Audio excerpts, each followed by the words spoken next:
ufite ijambo kandi hari uwari guhaye. Ufite ijambo kandi hari uwari guhaye. Iyo wahawe ijambo abantu bose baba bateranye, ari wowe bahanze amaso kuko wahawe ijambo. Uhaguruka bareba, ukagenda bareba, ukavuga bareba kuko Imana yaguhaye ijambo. Iyo wahawe ijambo abantu bose baba bateranye, bafite amatsiko menshi yo kureba umuntu udasanzwe. Uhaguruka bareba, ukagenda bareba, ukavuga bareba kuko Imana yaguhaye ijambo. Umukozi w'Imana arangwa no kubaha Imana, akavuga amagambo meza atari mu buryarya, akabana n'abantu bose amahoro agataha. Imana yabireba ikaza igahita itera kashe,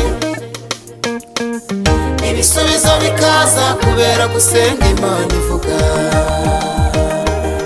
Umukozi w'Imana arangwa no kubaha Imana, akavuga amagambo meza atari mu buryarya, akabana n'abantu bose amahoro agataha. Imana yabireba ikaza igahita itera kashe, ibisubizo bikaza kubera gusenga Imana ivuga.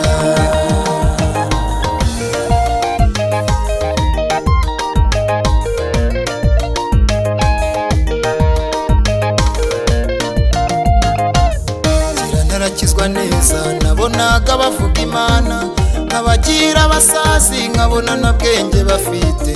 None ubu narakijijwe nsanga byose biva ku Mana. Kwambara ukaberwa burya n'ukubera iyo Mana. Wowe bibemo neza ubundi urebe ngo birakubera. Narakizwa neza nabonaga bavuga Imana, nkabagira abasazi nkabona na bwenge bafite. None ubu narakijijwe nsanga byose biva ku Mana. Kwicara mu modoka nabyo n'ukubera iyo Mana. Wowe bijyemo neza ubundi urebe ngo birakubera. Umukozi w'Imana arangwa no kubaha Imana, akavuga amagambo meza atari mu buryarya, akabana n'abantu bose amahoro agataha. Imana yabireba ikaza igahita itera kashe, ibisubizo bikaza kubera gusenga Imana ivuga. Umukozi w'Imana arangwa no kubaha Imana, akavuga amagambo meza atari mu buryarya, akabana n'abantu bose amahoro agataha. Imana yabireba ikaza igahita itera kashe, ibisubizo bikaza kubera gusenga Imana ivuga.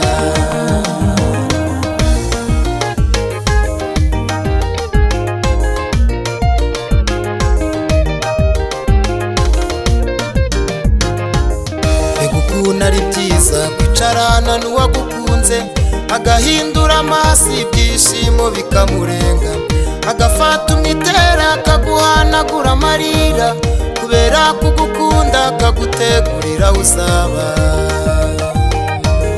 Igukunda ari byiza kwicarana n'uwagukunze, agahindura amaso ibyishimo bikamurenga, agafata umwitera akaguhanagura amarira, kubera kugukunda akagutegurira uzaba. Umukozi w'Imana arangwa no kubaha Imana, akavuga amagambo meza atari mu buryarya, akabana n'abantu bose amahoro agataha. Imana yabireba ikaza igahita itera kashe, ibisubizo bikaza kubera gusenga Imana ivuga. Umukozi w'Imana arangwa no kubaha Imana, akavuga amagambo meza atari mu buryarya, akabana n'abantu bose amahoro agataha. Imana yabireba ikaza igahita itera kashe, bikaza kubera gusenga Imana ivuga. Tuzavuga Yesu burundu, tuzavuga Yesu burundu, tizange tuzavuga Yesu burundu, tuzavuga Yesu, ene data tuzavuga Yesu burundu, tuzavuga Yesu burundu, haleluya tuzavuga Yesu burundu, tuzavuga Yesu burundu, tuzavuga Yesu burundu.